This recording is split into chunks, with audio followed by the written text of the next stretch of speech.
abusive relationships, and I want them to come to OASIS of Love for help. How does that process work? Well, first they come in and they meet with one of our advocates. And at that time, there's an intake process.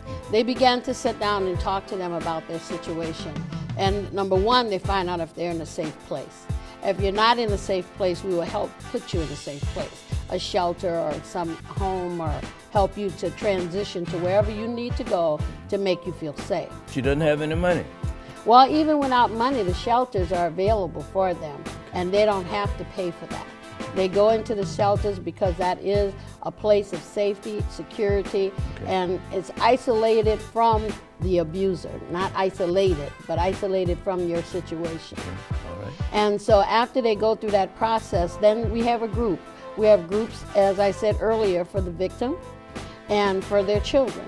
The group is called MARPE. It's a 9-week program where the women go through and they address their issues. They journal, they talk about what's going on. This may be for some of the women the first time they've had an opportunity to acknowledge that I am a victim. What kind of protection do you provide against the abuser? Well, that's the confidentiality. We will keep everything confidential, that even if we call them, our numbers show secure, that it's confidential. They can't see our phone numbers or where the call is coming from. We help them. They have to make a plan on how to get out of it. Maybe they can't leave right away. We will help them with a plan to help them to relocate. How long a time can they stay with you? Well, they don't stay. We're not a shelter. Or in the shelter. They stay. The time is determined by the shelter. So they would work with an advocate in the shelter. We work with them along with the shelter.